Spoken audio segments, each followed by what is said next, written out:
Council. May she be allowed by the chair to enter her appearance.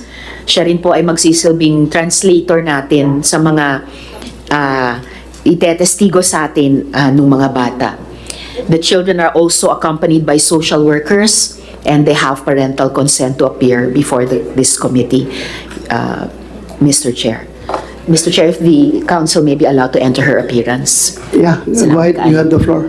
Good morning, Your Honors. Good morning, Honorable Chair. I am Attorney Ruth Ristaro from the Center for Initiatives on Developmental Law. I am the counsel of the... I will just cut you for a while, ha? Yeah. I would like to make this clear. Sandali lang.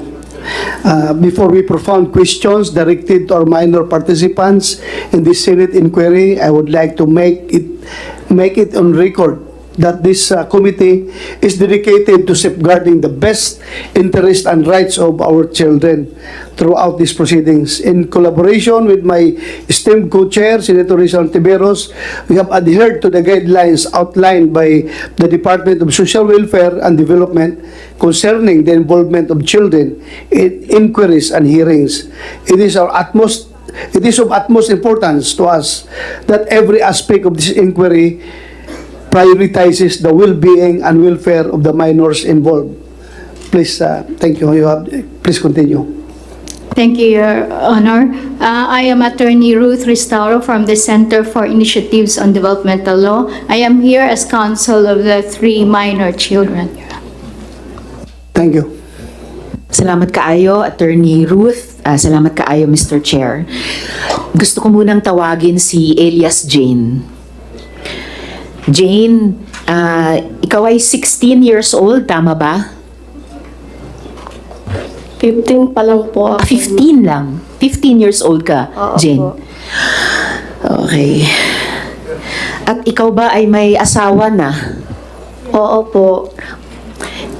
Ilang taon ka lang nung nagkaroon ka ng asawa? 14 at yung asawa 18. 14 years old ka lang nung nagkaroon ka ng asawa. Oo. At ngayon ikaw ay 15 years old na. Oo. Ilang taon naman yung asawa mo? 18. 18 siya ngayon. 19 ngayon. Yung 19 pinaris kami ngayon. 18. So nung ipakasal kayo, 18 siya. Ngayon 19 siya. Kailan kayo ikinasal? Sir, Yes, Teresa? Mr. Chair. Nung kinasal siya, yung lalaki is 18. Apo. 18 ha? Ikaw? 15. Ha? 15. 15 siya noon, Mr. Chair. Please continue. Apo. Tapos ngayon, si Elias Jane ay 15 ka ngayon, tama ba? So 14 ka nung ikinasal, ipinakasal. Okay po. Kailan ka ikinasal, Jane? At ayun, so ikinasal ka last year at 14 years old ka noon, last year. Yung asawa mo ba ay nobyo mo muna? Hindi ko po siya kilala. Hindi mo kilala.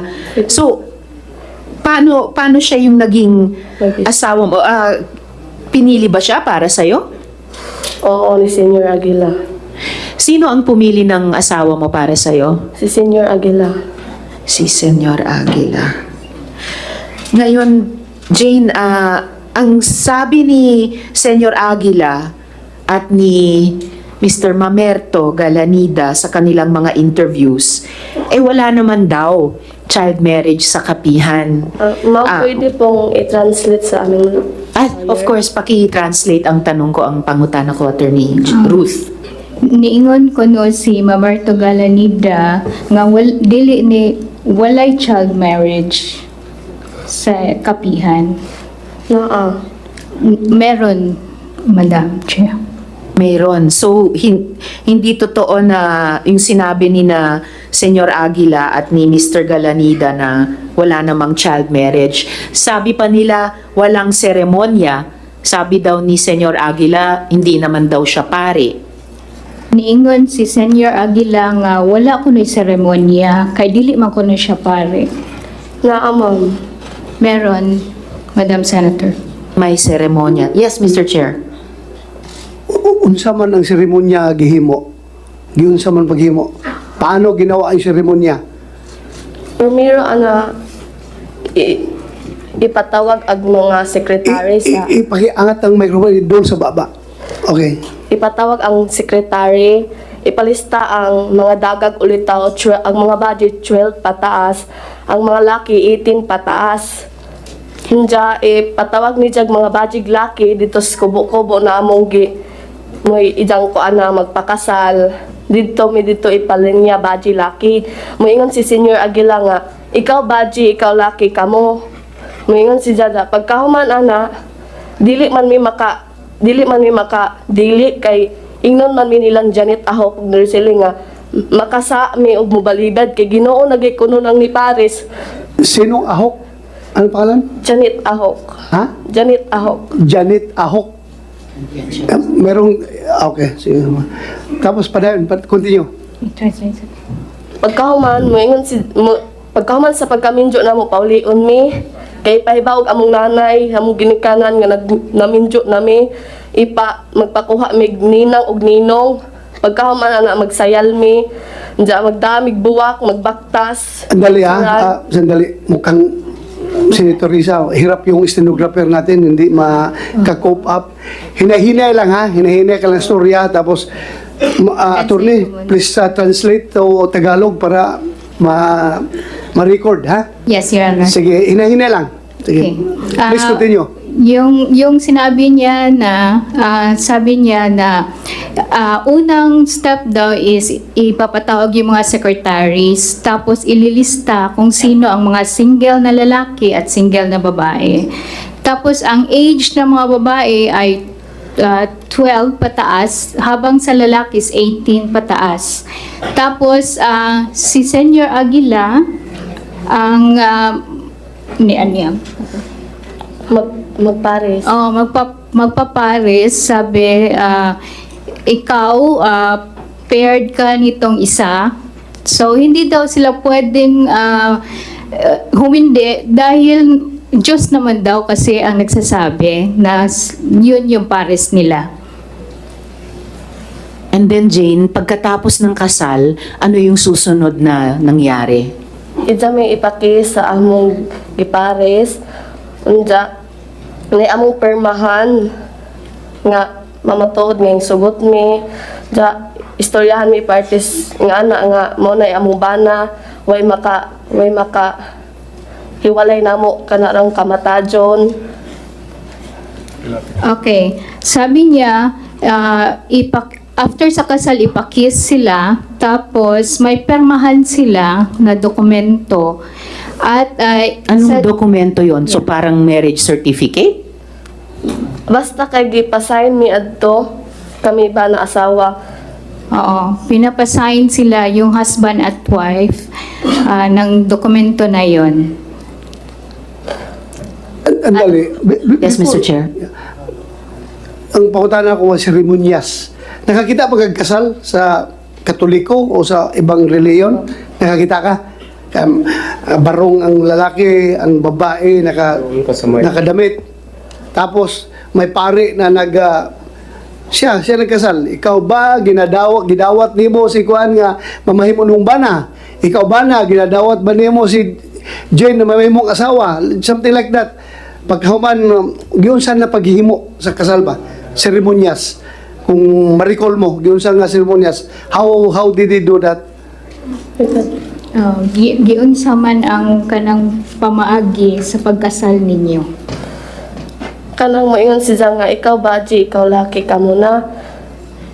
Unja paghuman anak kay paghuman sa among inog among ginikanan nga minjo na mi magkuan mig ninang og ninong ni among hawitan anak nga buwak. Ja picturean mi. Okay. So, after the pairing, sinabi ni J. Renz na ikaw babae, ikaw lalaki, kayo na. So, pupunta sila sa parents nila at magpaalam na ikakasal na sila at saka kukuha ng mga ninong at Hinang. yun na. Pagkahuman ang nagminjo ni Ja, pagkaugma, ipatawag mi kay Yun pala, Honorable Chair. Prenuptial yun. Oo, yung sinabi niya na magdadala ng flower at pupunta dun sa seremonya. And then, Pagkahuman sa among kasal, kailangan magdog mi ana pauli. Sunod, pagkaugma ipatawag tanan ijang giminjo, diyan na himuon nga counseling nga moingon sila nga kailangan imo na ng kwaon ng imong asawa kay authorize na nimong kwaon kay minjo naman mo. so after sa kasal, kailangan sila magsiping. At sinabi daw ni Jerence na pwede authorized ka ng kunin or rape yung ano mo, yung wife mo kasi kasal naman kayo. Sinabi ni Senyor Aguila, authorized ang asawa mo i-rape ka? Kailangan ay among tulo ka adlaw di mi makuha nganlan mi ka Dios. Kailangan daw makuha sila in 3 days, otherwise they will be called na nag-adyos. Ano yung... Sige, mamaya gusto kong itanong, Mr. Chair, ano ba yung adyos na yan? Pero ituloy mo muna, Jane. Ano yung susunod na pangyayari? Kasi sabi mo, sinabi ni Senyor Aguila, sinasabi, authorized yung mga asawa i-rape Opo. kayo. Senator Risa, sandali lang Yes, ha. Mr. Chair. Andito ba parents mo? Nasaan ang parents mo ngayon? Hanggang nanay tas Ha? Your Honor, she is under an alias name, Your Honor. Ha? Your Honor, she's under an alias, so she cannot. Okay. Pero andito yung father niya? Wala. Yung nanay mo, nandun pa sa kapihan. Yes, Your Honor. Klaruin ko lang kasi gusto ko rin kausapin yung parents kung andito. We cannot divulge the name of the parents, Your Honor. Kaya nga, sige lang, huwag lang i-divulge. Basta ako, gusto ko lang either executive session or gusto ko makausap. So meaning, Jane, pumayag yung parents mo na ikasal ka. okay, musugot na ka na mag-among mga parents tungod kay mamay among balaod ni Senior Aguila kaya makasa kami sa langit. Oo, kasi yun daw ang laws to be able to go to heaven, Your Honor. Yung parents mo, pumayag, ikasal ka, 14 years old. Pumayag siya. 14 years old ka, nung kinasal ka, di ba? Oo. Anong klaseng parents yun? Bahagi po yun, Mr. Chair, ng mga iniuutos ni Senyor Aguila. Please continue, Senator Risa. Salamat kaayo, Mr. Chair. So, ano yung sumunod na nangyari, Jane? Pagkatapos ng seremonya, pagkatapos ng sinabihan kayo ni Senyor Aguila na authorized kayong i-rape ng mga asawa nyo? Unsay nahitabo pagkahuman giingon ni Senyor Aguila nga authorized na ang inyong mga bana nga i-rape mo. Unsay nahitabo human? Gipaulit naman mi adto pagkahuman nila counseling. Pinauwi sila after the counseling, Your Honor. Tapos ganun yung laman ng counseling, yung ganung klaseng authorization. Tapos Jane, maliban dun sa asawa mo, meron pang ibang tao na nagtangkang makipagtalik sa'yo o nagparating na gustong makipagtalik sa'yo. Oo. Sino yung taong yun? Senior Aguila. Tapos, Yes, Mr. Chair. nakapagtalik kayo? Ha? Iyak ko yung sugod. Wala, hindi nangyari. Hindi siya pumayag, Your Honor. Hindi ka pumayag. Mabuti hindi ka pinilit. Sige kog ingon-ingon na dyan nga. Sige, Ha? sugot na diha kay bis kay ingon na nang kuan kay Ginoo na nang ingon nimo jadi paghapon ka pero di mo gajud ko. Palagi siyang kinukulit, Your Honor, na mag-consent na pero ayaw niya. Kasi sabi daw, Panginoon na yung nag sa'yo, nag-ask ba? Oh. Sige. Continue. Salamat kayo, Mr. Chair. Kanina, Jane, binanggit mo yung adyos. No? Ano ba yung adyos na yan? May parusa ba kapag ayaw makipagtalik yung mga ipinakakasal? Kabaliingon na ni Senior Aguila nga makasa mi ing ana na dili mi magpahilabot sa among bana nga authorized na amunta na kay minjo na mi. So sinasabi na nagkakasala sila pag hindi sila pumayag na i-sex ng kanilang mga husbands, Your Honor. Yun na yung adyos? Oo. Ano yung epekto kapag sinabing ang ginawa mo ay adyos? Anong mangyayari sa'yo? Unsay may tabo ko, ingnon mo nga nag-adjust ka. Kanang matawag og adjust nang maglikay-likay kay imong bana di ka magpahilabot. Oo. Ngunay adjust sa amo. Kung giingnan ka nga, nag-adjust ka, unsa may mahitabuan na nimo. Kanang istoryahon mi ingnon mi nga ipasabot mi na ngaman kuno di kuno mi magpahilabot.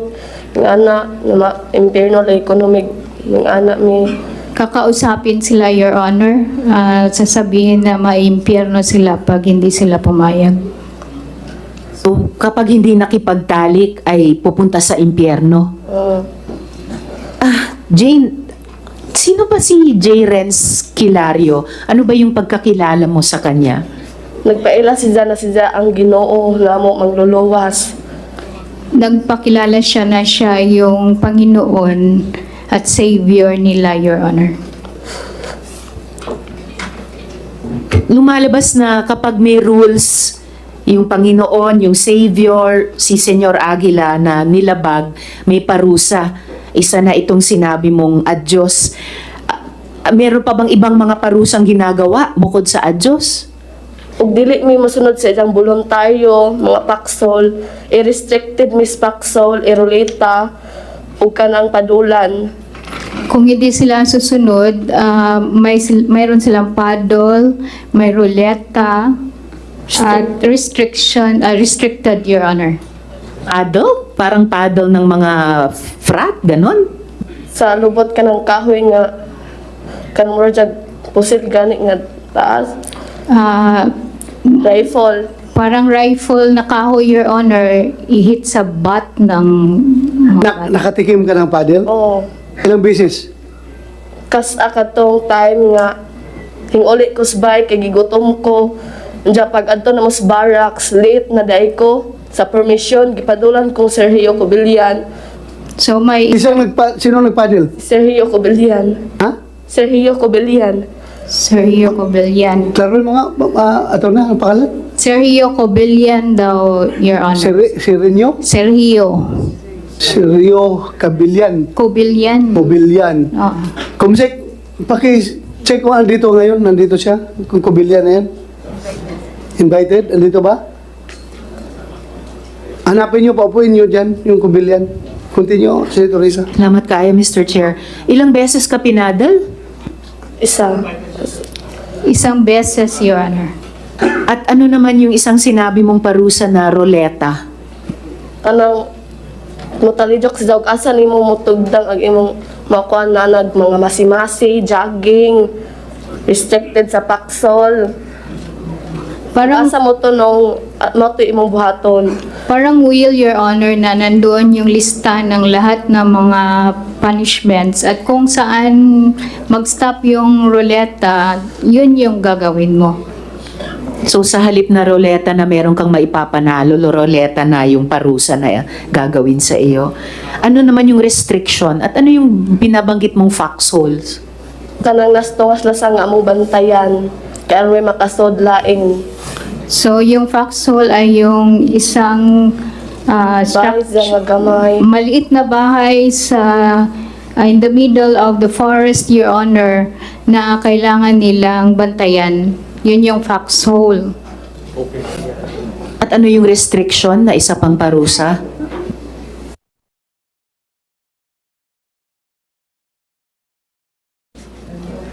Unsa man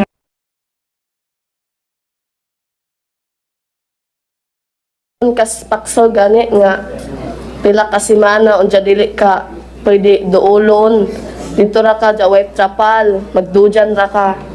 So, yung restricted, Your Honor, ay ilalagay sila doon sa foxhole in the middle of the forest at walang pwedeng makakalapit sa kanila.